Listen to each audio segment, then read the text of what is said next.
इस बार भी आपके पास वो अवसर आया है। 5 चरणों का चुनाव पूरा हो चुका है और मैं मीडिया के आंकड़े जिसका उल्लेख हमारे पूर्व के वक्ताओं ने किया, अगर उन आंकड़ों पर ना भी जाऊं तो भी मैं कहूंगी कि 5 चरणों में पूरे उत्तर प्रदेश में और पूरे देश में जिस तरीके से जनता का प्रेम हमारे एनडीए गठबंधन के प्रत्याशियों पर उमड़ रहा है, उससे यह साबित है कि हमारे एनडीए गठबंधन के विजय रथ को अब रोकने वाला कोई नहीं है और देश में तीसरी बार फिर मोदी जी के नेतृत्व में सरकार बनने जा रही है। साथियों, इस बार गर्मी की भी एक बहुत बड़ी चुनौती हमारे सामने है। मैं आज के इस अवसर पर आप सभी से यही आग्रह करना चाहती हूं कि आने वाली 25 तारीख को आप सभी लोग इस लोकतंत्र के महापर्व में अपने मतदान के, अपने वोट के महत्व को समझते हुए गर्मी की इस चुनौती को कुछ क्षणों के लिए भुलाते हुए सुबह सवेरे अपने घरों से निकलें और अपने संसदीय क्षेत्र के, अपने जिले के उज्जवल भविष्य के लिए, अपने राज्य के उज्जवल भविष्य के लिए और देश के उज्जवल भविष्य के लिए आप ईवीएम मशीन पर कमल के निशान का बटन दबाकर हमारे तीनों प्रत्याशियों का, भाई प्रवीण निषाद जी का, श्री जगदंबिका पाल जी का और श्री हरीश द्विवेदी जी को, इन तीनों को आप ऐतिहासिक मतों से जिताकर उत्तर देश की संसद में तीसरी बार भेजने का काम करें। आप सबका बहुत बहुत धन्यवाद। बोलिए भारत माता की। नरेंद्र मोदी जिंदाबाद, नरेंद्र मोदी जिंदाबाद, नरेंद्र मोदी जिंदाबाद, नरेंद्र मोदी जिंदाबाद, भारतीय जनता पार्टी, भारतीय जनता पार्टी, नरेंद्र मोदी जिंदाबाद, नरेंद्र मोदी जिंदाबाद, योगी आदित्यनाथ जिंदाबाद, योगी आदित्यनाथ जिंदाबाद, नरेंद्र मोदी जिंदाबाद। मित्रों, अभी कुछ ही क्षणों में अपने बीच में माननीय प्रधानमंत्री जी का मंच पे आगमन होने जा रहा है। जब माननीय प्रधानमंत्री जी आए तो आप सब अपने स्थान पे खड़ा होकर के उस समय ताली बजाते हुए माननीय प्रधानमंत्री जी का स्वागत करेंगे। एक बार बोलिए भारत माता की, भारत माता की। नरेंद्र मोदी जिंदाबाद, नरेंद्र मोदी जिंदाबाद, योगी आदित्यनाथ जिंदाबाद, अनुप्रिया पटेल जिंदाबाद, ओम प्रकाश राजभर जिंदाबाद, संजय निषाद जिंदाबाद।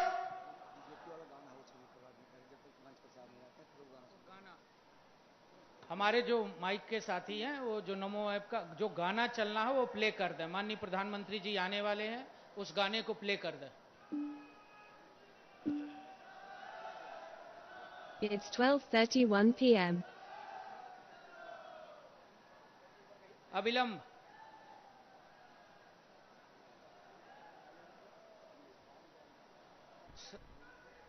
साउंड सिस्टम जल्दी करिए।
नरेंद्र भाई मोदी जी का मैं चाहती हूं कि आप सभी खड़े होकर जोरदार तालियों के साथ स्वागत करिए।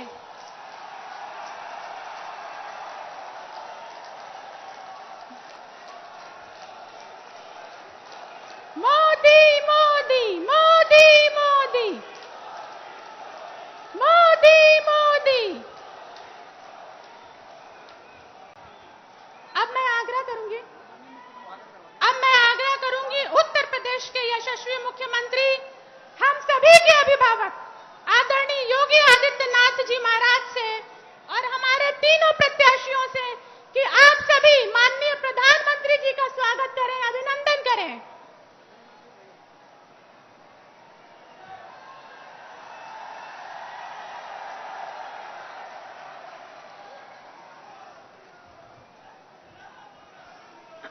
अब मैं बहुत ही विनम्रता पूर्वक आग्रह करूंगी, जिनका केवल नाम सुनकर ही असामाजिक तत्वों का पसीने छूट जाते हैं, वो थर थर कांपने लगते हैं।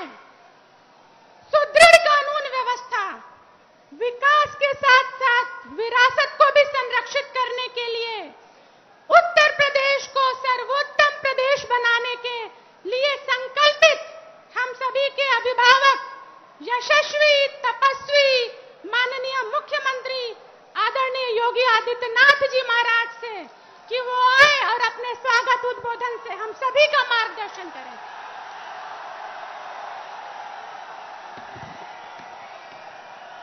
भारत माता की, भारत माता की, भारत माता की। वंदे वंदे वंदे।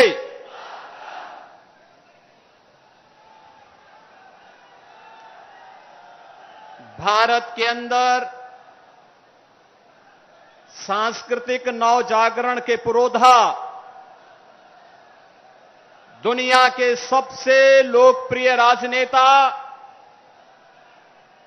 हम सब के यशस्वी प्रधानमंत्री आदरणीय श्री नरेंद्र मोदी जी का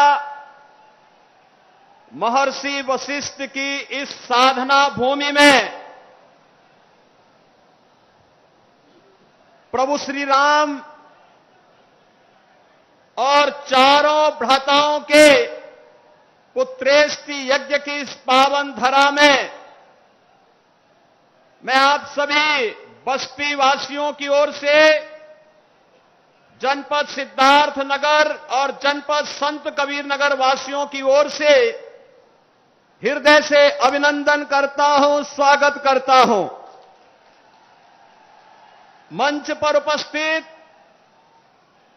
हमारे सहयोगी दल, अपना दल की अध्यक्ष केंद्रीय मंत्री श्रीमती अनुप्रिया पटेल जी,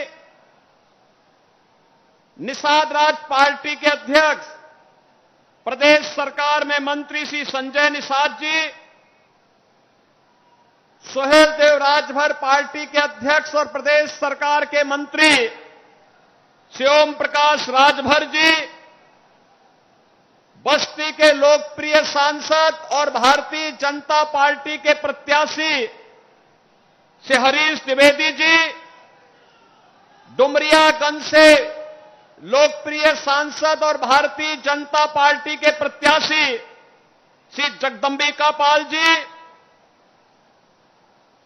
संत कबीर नगर से भारतीय जनता पार्टी के प्रत्याशी और माननीय सांसद श्री प्रवीण कुमार निषाद जी, मंच पर उपस्थित सभी माननीय जनप्रतिनिधिगण और भारी संख्या में अपने नेता का अभिवादन करने के लिए, स्वागत और अभिनंदन करने के लिए आचार्य रामचंद्र शुक्ल की इस पावन धरा पर उपस्थित बस्ती के मेरे सभी उपस्थित बहनों और भाइयों, मैं आप सबकी ओर से आदरणीय प्रधानमंत्री जी का, एक भारत श्रेष्ठ भारत के शिल्पी आदरणीय श्री नरेंद्र मोदी जी का हृदय से स्वागत करता हूं, अभिनंदन करता हूं। बहनों और भाइयों, बस्ती महर्षि वशिष्ठ की भूमि है और जब 5 चरणों के चुनाव संपन्न हो चुके हैं तो 5 चरणों के चुनाव के बाद पूरी दुनिया में, पूरे देश में अभी से लोगों को 4 जून के परिणाम के बारे में अब कोई संदेह रह ही नहीं गया है। चारों ओर, उत्तर, दक्षिण, पूरब, पश्चिम, चारों ओर एक ही स्वर गूंज रहा है, एक ही नारा गूंज रहा है। चारों ओर जनमानस के मुंह से एक ही उद्घोष हो रहा है और वह उद्घोष है कि फिर एक बार,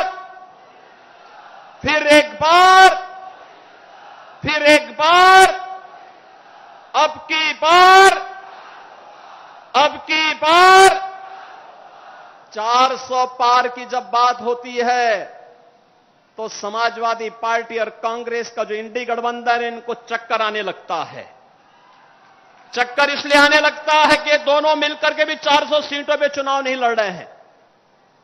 और बहनों और भाइयों, ये जनता जनार्दन से पूछते हैं कि भाई इस प्रकार का नारा क्यों, तो जनता की ओर से आवाज आती है कि चाहे जितना जोर लगा लो, आएंगे तो मोदी जी ही और जीतेंगे तो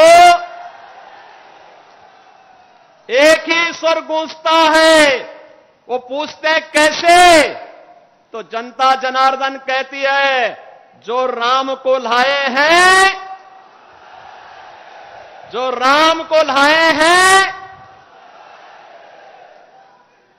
500 वर्षों का इंतजार मोदी जी ने समाप्त करवा करके प्रभु राम लला को अयोध्या में विराजमान कर दिया है।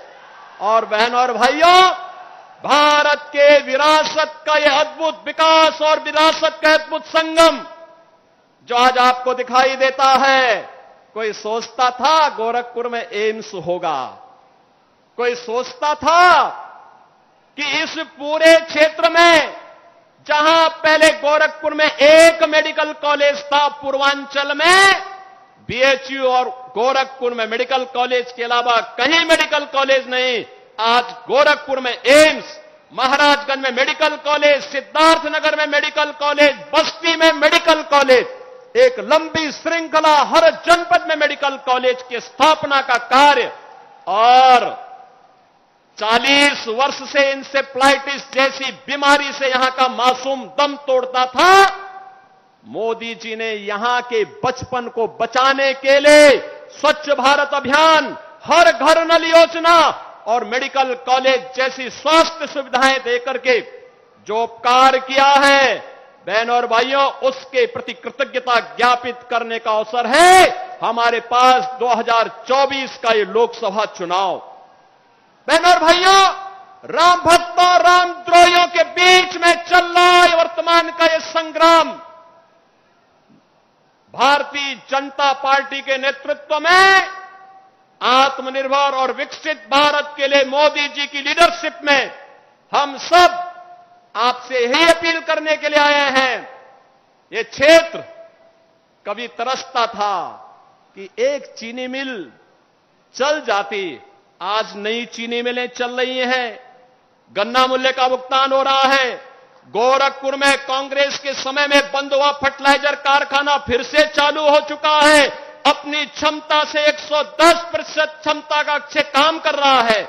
बहनों और भाइयों, ये नए भारत की नई प्रगति के नए पैमाने गढ़े जा रहे हैं और इसलिए हम सब के लिए अपनी कृतज्ञता ज्ञापित करने का अवसर है मोदी जी के समर्थन में कि फिर एक बार मोदी सरकार को लाने के लिए हम सब प्राण प्रण से जुटेंगे। एक एक सीट को मोदी जी के श्री चरणों में समर्पित करते हुए हम उत्तर प्रदेश से 80 के 80 सीटों पर कमल खिलाने का काम करके 4 जून को उत्तर प्रदेश 80 कमल की मालाओं को मोदी जी के गले में डाल करके 400 पार के लक्ष्य को प्राप्त करने में अपना योगदान दे। इस दृष्टि से बस्ती श्री हरीश द्विवेदी, संत कबीर नगर श्री प्रवीण कुमार निषाद और डुमरियागंज श्री जगदंबिका पाल, ये तीनों हमारे प्रत्याशियों को आशीर्वाद देने और आपका आशीर्वाद लेने के लिए आज आदरणीय प्रधानमंत्री जी का आगमन यहां हुआ है। इस अवसर पर मैं एक बार फिर से आदरणीय प्रधानमंत्री जी का आप सभी बस्ती कमिश्नरी वासियों की ओर से हृदय से स्वागत करता हूं, अभिनंदन करता हूं। धन्यवाद। जय श्री राम। बहुत आभार माननीय मुख्यमंत्री जी। अब मैं बहुत ही विनम्रतापूर्वक आग्रह करूंगी हमारे माननीय प्रधानमंत्री जी को, जिनको देखने और सुनने के लिए हम सभी सुबह से ही अपने पलक पावड़े बिछाकर बैठे हुए हैं, जिनका एक एक शब्द हमारे लिए मंत्र के रूप में है, आदरणीय प्रधानमंत्री जी हम सभी को अनुग्रहित करेंगे।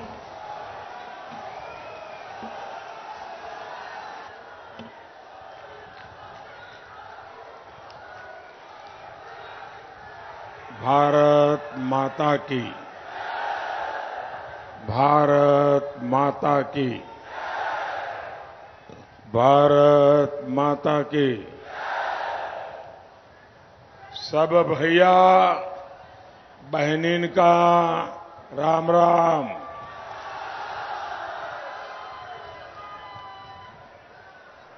आज आपका ये उत्साह, ये जन सैलाब, ये आशीर्वाद बस्ती, सिद्धार्थनगर और डुमरियागंज इस क्षेत्र ने हमेशा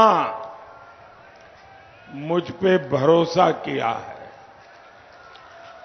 भाजपा पर भरोसा किया है,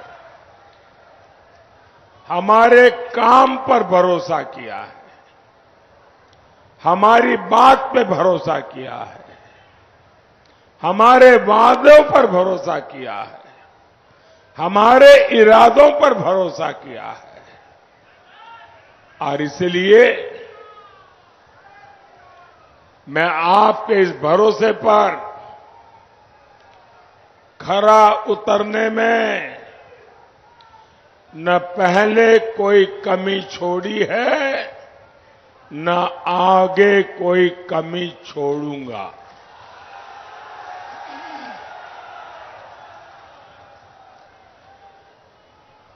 और ये मोदी की गारंटी है। ये बड़े उत्साही लोग जो बड़े बड़े बैनर बना के लाए हैं, आपके बैनर तो बहुत अच्छे हैं, लेकिन इसके कारण पीछे लोगों को तकलीफ हो रही है। अगर आप इसे नीचे रख लें तो अच्छा होगा। मैंने सब पढ़ लिया है, बहुत बढ़िया है।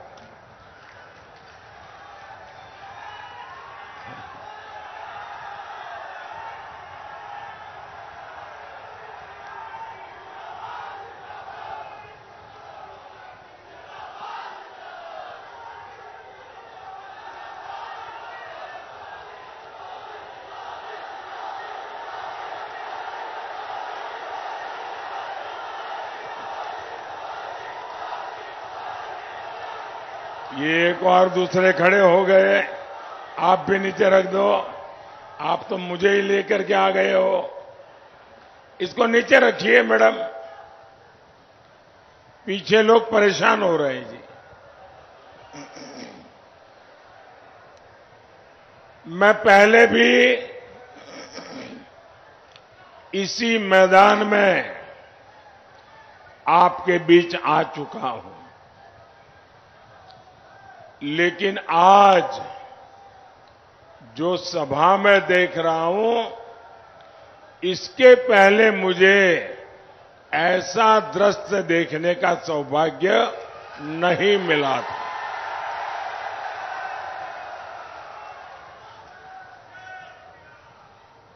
ये पंडाल छोटा पड़ गया है।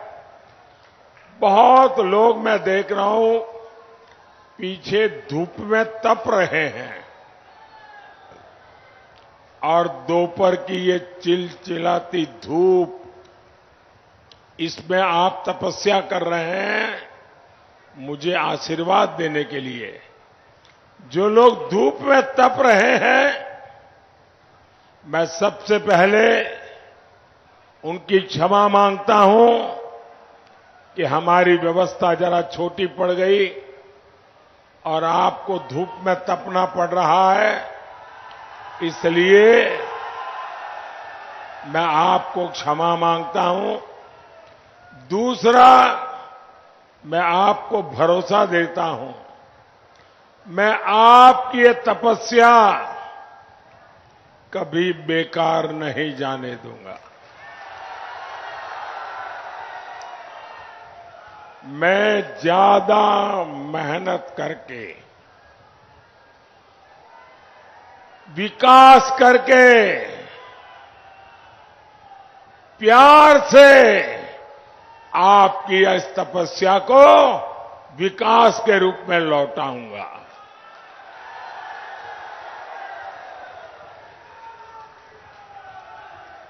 साथियों, देश में 5 चरण के चुनाव हो चुके हैं। इन 5 चरणों ने ही देश में तीसरी बार मोदी सरकार पक्की कर दी है।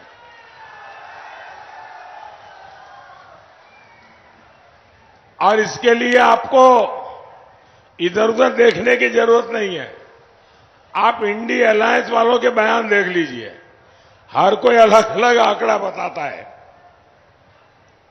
और उनके पुराने आंकड़े और उनके पुराने परिणाम देख लीजिए, तो आपको पक्का भरोसा हो जाएगा कि पूरा इंडी अलायंस ऐसा निराशा की गर्त में डूबा है, ऐसा निराशा की गर्त में डूबा है कि अब उनको ये भी याद नहीं रहता है कि वो 2 दिन पहले क्या बोले थे, आज क्या बोल रहे हैं। ये हाल है इनका। भाइयों बहनों, आप तो समझदार लोग हैं और कभी भी अपना समय, अपनी शक्ति आप लोग व्यर्थ नहीं जाने देते, कभी भी बेकार नहीं जाने देते। और कोई भी समझदार अपनी कोई भी अमानत बर्बाद नहीं होने देना चाहते। अब आप सोचिए, सपा को मिलने वाला एक भी वोट, कांग्रेस को पड़ने वाला एक भी वोट किसी काम का है क्या? कोई काम का है क्या? निरर्थक है कि नहीं है? निरर्थक है कि नहीं है? आपका वोट बेकार हो जाए, बर्बाद हो जाए, ये यहां का कोई मतदाता चाहेगा क्या? नहीं चाहेगा ना। और इसलिए आपका वोट उसको पड़ना चाहिए जिसको आप सरकार बनाने के लिए देना चाहते हैं, जिसकी सरकार बनने की गारंटी है। आप मुझे बताइए भाई, इस बार सच्चे दिल से बताना, मैं आया हूं इसलिए गप मत मारना, सच्चे दिल से बताओगे? सच्चे दिल से बताओगे? हाथ ऊपर करके बोलिए, सच्चे दिल से बताओगे? मुझे बताइए, इस चुनाव के बाद किसकी सरकार बनेगी? किसकी सरकार बनेगी? किसकी सरकार बनेगी? तो वोट बर्बाद होने देना चाहिए क्या? अच्छा, दूसरा, कभी भी पुण्य कार्य मिलता हो तो मौका गंवाना चाहिए क्या?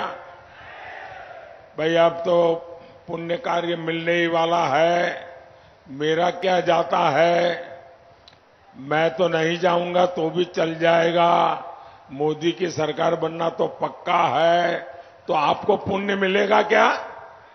अगर आप वोट नहीं डालेंगे तो आपको पुण्य मिलेगा क्या?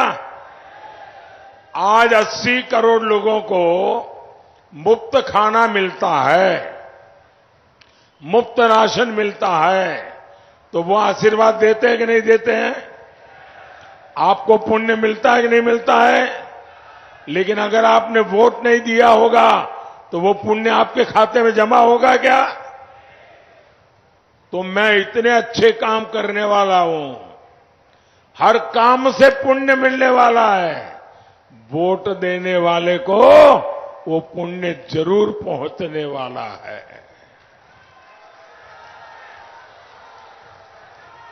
वोट दीजिए विकसित भारत के लिए, वोट दीजिए आत्मनिर्भर भारत बनाने के लिए।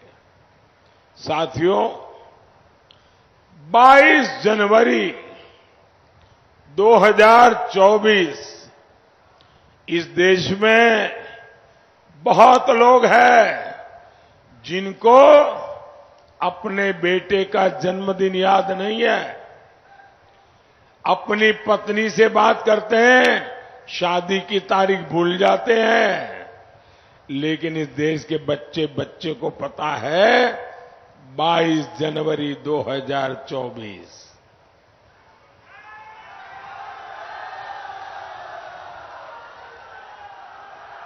मैं 22 जनवरी बोलता हूं और देश बोल पड़ता है जय श्री राम। अयोध्या में उस ऐतिहासिक दिन मैंने कहा था, राम से राष्ट्र, विरासत से विकास, आध्यात्म से आधुनिकता। आज देश इसी मंत्र पर आगे बढ़ रहा है। हमारा भारत आज दुनिया की 5वीं सबसे बड़ी अर्थव्यवस्था बन चुका है। आज भारत का कद बढ़ा है, आज भारत का सम्मान बढ़ा है। भारत अब वैश्विक मंचों पर बोलता है तो पूरी दुनिया बड़े ध्यान से सुनती है। भारत फैसले लेता है तो दुनिया उसके साथ अपने कदम मिलाने की कोशिश करता है। और ये जो आतंक का सरपरस्त देश हमें आंखें दिखाता था, धमकियां देता था, आज उनकी हैसियत वैसी हो गई है, न घर का न घाट का, और अनाज भी उनको नसीब नहीं हो रहा। साथियों, पाकिस्तान तो पस्त पड़ गया है, लेकिन उसके हमदर्द सपा कांग्रेस वाले अब भारत को डराने में जुटे हैं। आप हैरान हो जाएंगे भाई, ये क्या बोलते हैं? ये लोग कहते हैं, हमें सुनाते हैं, उनको मालूम नहीं होता 56 इंच क्या होता है।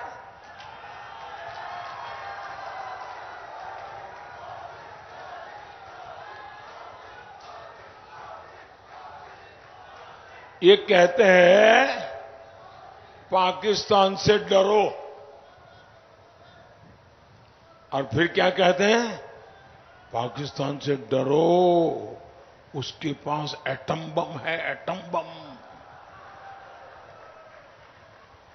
मुझे बताइए भाई, भारत को डरना चाहिए क्या? डरना चाहिए क्या? आज भारत में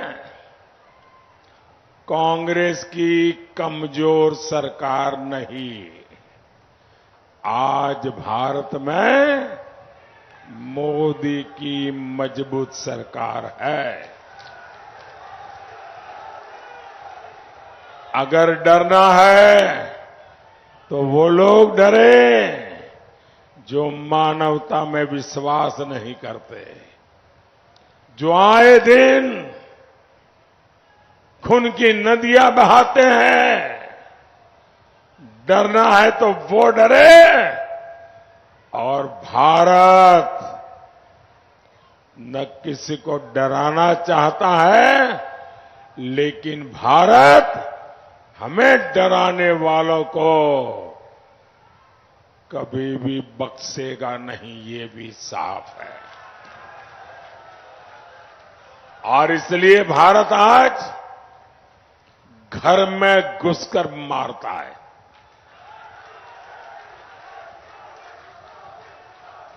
साथियों, मैं सपा कांग्रेस के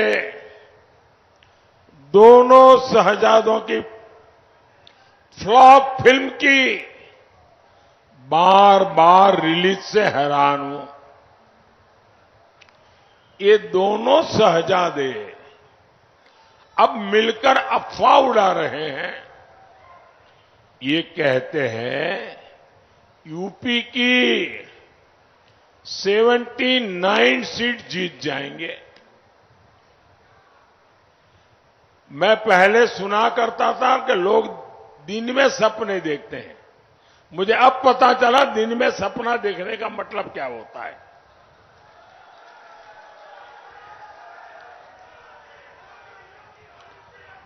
चार जून को यूपी की जनता इनको नींद से जगाने वाली है और तब ये ठिकरा ईवीएम पर फोड़ेंगे। भाई और बहनों, इंडी गठबंधन की परिवारवादी पार्टियों ने तुष्टीकरण की सारी हदें पार कर दी है। हमारा देश 500 वर्षों से राम मंदिर की प्रतीक्षा कर रहा था।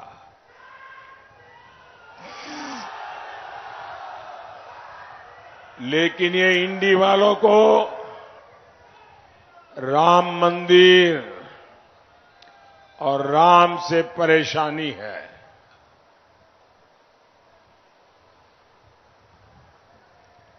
सपा के एक बड़े नेता कहते हैं राम मंदिर तो बेकार है, बेकार। सपा खुलेआम कहती है राम मंदिर जाने वाले राम भक्त पाखंडी है, पाखंडी। एक और इंडी नेता ने कहा राम मंदिर अपवित्र है। ये लोग सनातन धर्म के विनाश करने की बात करते हैं। और इन सब की आका कौन है? कांग्रेस पार्टी। कांग्रेस के साझादे तो राम मंदिर पर सुप्रीम कोर्ट का फैसला, जिसके कारण राम मंदिर बना है, वो फैसला पलटना चाहते हैं। ये राम मंदिर पर बाबरी ताला लगाने का सपना देख रहे हैं। ये रामलला को फिर से टेंट में भेजना चाहते हैं। क्या इन लोगों को जवाब मिलना चाहिए कि नहीं मिलना चाहिए? वोट से करारी चोट करनी चाहिए कि नहीं करनी चाहिए? साथियों, कांग्रेस और सपा वालों को अचानक संविधान की याद आ गई। इसी कांग्रेस ने देश में आपातकाल लगाकर संविधान के खत्म करने की भरपूर कोशिश की थी। यही कांग्रेस है जो खुद का भी पार्टी का संविधान नहीं मानती है। ये परिवार ऐसा है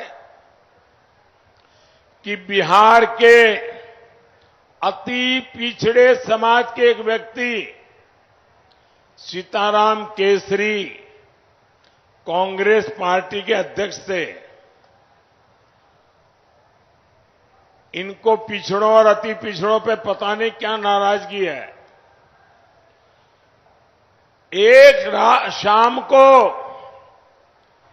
मैडम सोनिया जी की टोली कांग्रेस दफ्तर में घुस गई और ये अति पिछड़े समाज के सीताराम केसरी को बाथरूम में बंद कर दिया। कांग्रेस के राष्ट्रीय अध्यक्ष को बाथरूम में बंद कर दिया और फिर उठा करके उनको फुटपाथ पर फेंक दिया और रातों रात मैडम सोनिया जी को अध्यक्ष की कुर्सी पर बिठा दिया। जिन्होंने कांग्रेस पार्टी के संविधान के लीरे लीरा उड़ा दिए, वो आज संविधान माथे पर के नाच रहे हैं। साथियों, सपा कौन है? ये वही सपा है जिसने हमेशा दलितों के आरक्षण का विरोध किया। अब ये लोग संविधान की भावना के खिलाफ जाकर धर्म के आधार पर आरक्षण देने की पैरवी कर रहे हैं। ये लोग दलितों, पिछड़ों का आरक्षण छीनकर वोट जिहाद करने वालों को देना चाहते हैं। जहां कांग्रेस सरकार है, वहां उन्होंने संविधान की पीठ में छुरा भोंककर कानून बना दिया है। कांग्रेस मुस्लिमों को आरक्षण देने के लिए बाबा साहब आंबेडकर का संविधान बदलना चाहती है। सपा भी इस दलित पिछड़ा विरोधी षड्यंत्र में कांग्रेस के साथ खड़ी है। इसलिए आपको सपा कांग्रेस को यूपी में पक्का सबक सिखाना है। साथियों, भाजपा सरकार विकास भी, विरासत भी इस मंत्र को लेकर के चल रही है। एक क्षेत्र तो वैसे ही अयोध्या के इतने करीब है, सरकार जो राम सर्किट विकसित कर रही है, ये क्षेत्र उसका एक बड़ा तीर्थ है। महर्षि वशिष्ठ और श्रृंगी ऋषि के आश्रम पर विकास के कार्य हुए हैं। 84 कोस परिक्रमा यही मखौड़ा धाम से शुरू होती है। इसका शिलान्यास शुरू हो चुका है।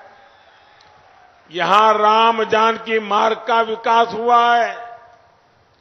सरयू से वाटरवे यानी जलमार्ग बनाने का काम भी चल रहा है। और ये तो अभी केवल ट्रेलर है, ट्रेलर।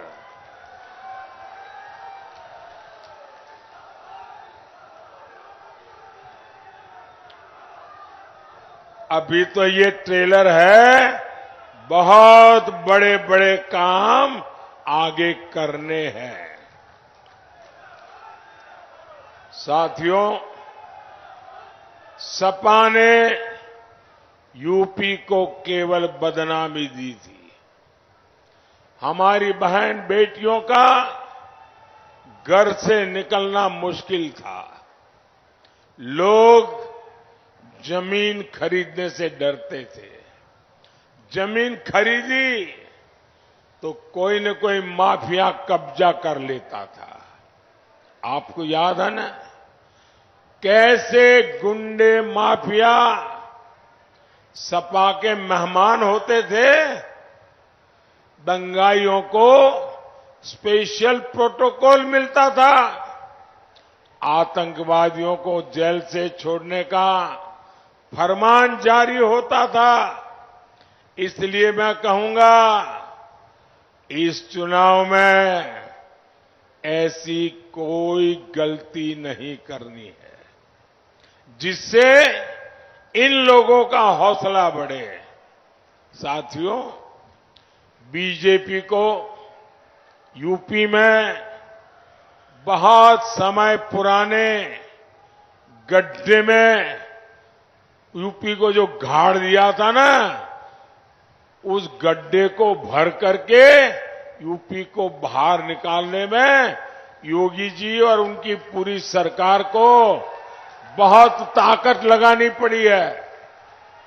और मुझे खुशी है, जरा इंडिया अलायंस वाले, मैं छोटे से इस बस्ती नगरी में हूं और पूरा मेरा इंडिया अलायंस मंच पे दिखता है। देखो, सारे नेता मौजूद हैं। आपने कभी इंडिया अलायंस की एक भी कार्यक्रम में उनके साथियों को तो देखा है क्या? फोटो निकालने के लिए इकट्ठे होते हैं।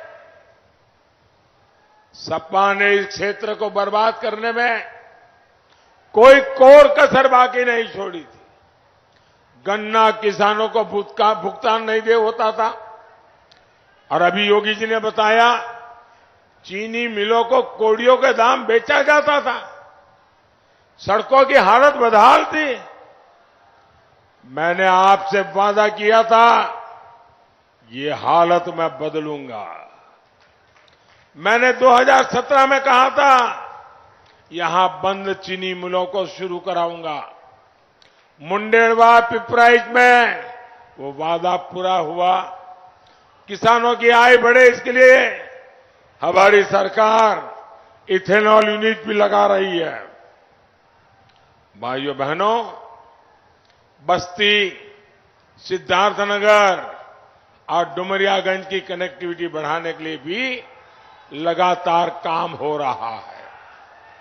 आज मनवर संगम ट्रेन यहां से चल रही है।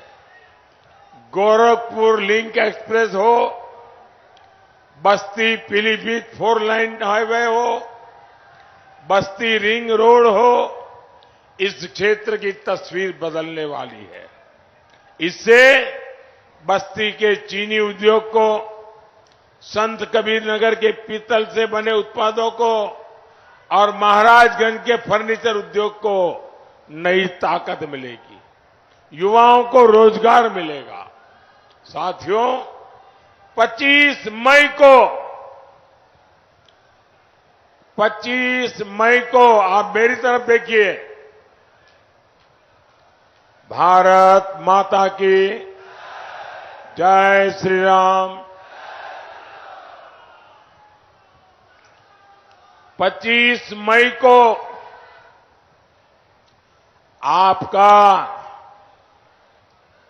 एक वोट तुष्टीकरण की राजनीति को कब्रिस्तान में गाड़ देगा।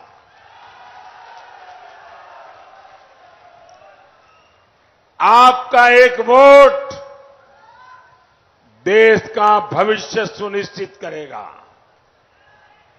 80 करोड़ लोगों को मुफ्त राशन मिलता रहे, गरीबों को 5 लाख रुपए तक का मुफ्त इलाज मिलता रहे, 3 करोड़ गरीबों को उनके लिए नए पीएम आवास मिलेंगे। और मेरा एक काम करेंगे आप लोग, जरा हाथ ऊपर करके बताए तो बोलूं। मेरा एक काम करेंगे, ऐसे ढीला ढीली बात करने वालों को मैं काम नहीं बताता हूं, जो मजबूती से बोले उन्हीं को काम बताता हूं जी। हाथ ऊपर करके बताइए, मेरा काम करेंगे, पक्का करेंगे। देखिए काम कैसा है। अभी आप लोगों को मिलने के लिए जाते होंगे, अलग अलग बस्तियों में जाते होंगे, सोसाइटियों में, चाल में, मोहल्ले में, गांव में, अलग अलग जगह पे जाते होंगे।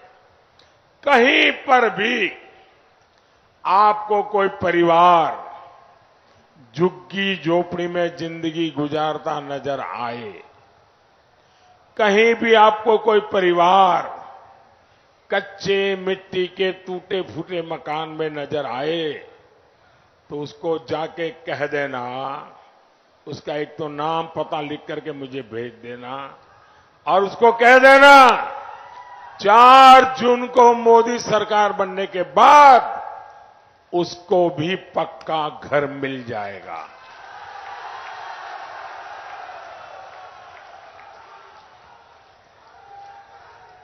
तीन करोड़ नए घर बनाऊंगा। मुझे इस देश में हर गरीब को पक्के घर में रहने की सहूलत देनी है।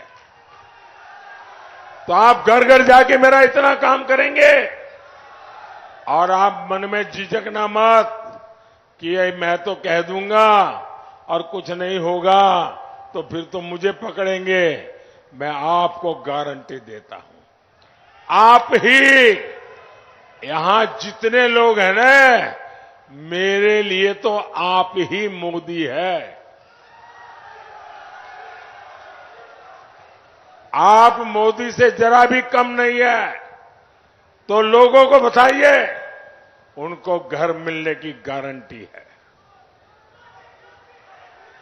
साथियों, हम 3 करोड़ लखपति दीदी बनाने के लिए काम कर रहे हैं। ये सब आपके वोट से मुमकिन होगा, और इसलिए मतदान भारी होना चाहिए, एनडीए के पक्ष में होना चाहिए। जहां भाजपा का उम्मीदवार है उसे भाजपा को, जहां मेरे एनडीए के साथी चुनाव लड़ रहे हैं उनको एनडीए का। आपका वोट पक्का होना चाहिए। बस्ती से हमारे साथी भाई हरीश द्विवेदी जी, संत कबीर नगर से भाई प्रवीण निषाद, और डुमरियागंज से श्रीमान जगदम्बिका पाल जी, इनको भारी मतों से विजयी बनाए। ज्यादा से ज्यादा मतदान कराएंगे, हर पोलिंग बूथ जीतेंगे। अच्छा, मेरा एक काम करेंगे,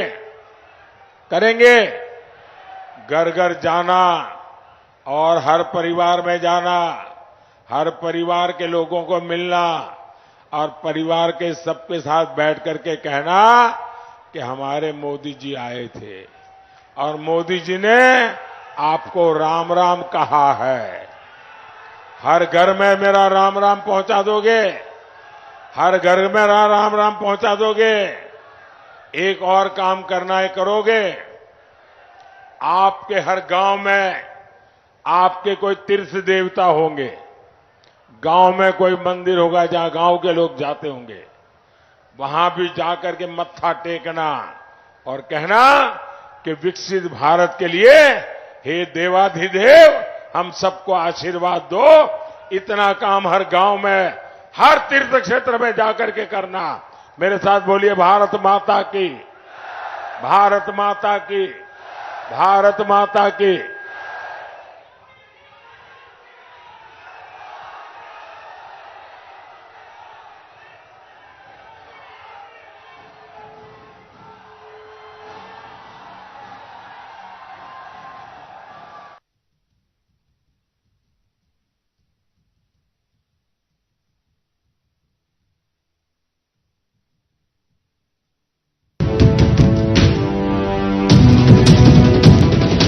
बारीक भरो भरो